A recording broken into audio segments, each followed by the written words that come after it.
আজকে হচ্ছে মটন। আমার এখন টাইম বেশি নেই, খুব শর্টকাটে করব।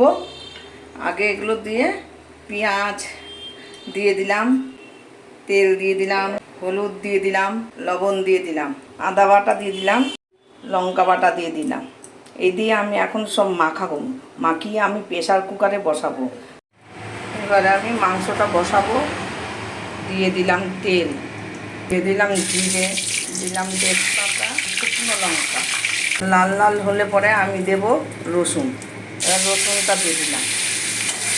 রসুনটা লাল লাল হয়ে গেছে। এবার আমি আগে সব মশলা দিয়ে মাংসটাকে কষিয়ে খেয়েছিলাম।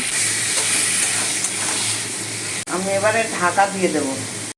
মাংসটা আমার কষানো হয়ে গেছে। আমি এখন প্রেসার কুকারে দিয়ে দেবো। জিরে গুঁড়ো দিয়ে দিলাম, এলাচের গুঁড়ো দিয়ে দিলাম, দারচিনি এলাচের গুঁড়ো। এবারে আমি ঢাকা দিয়ে দেবো। মাংসটা হয়ে গেছে। ভালো লাগলে একটা লাইক করবেন, কমেন্ট করবেন, শেয়ার করবেন। Thank you.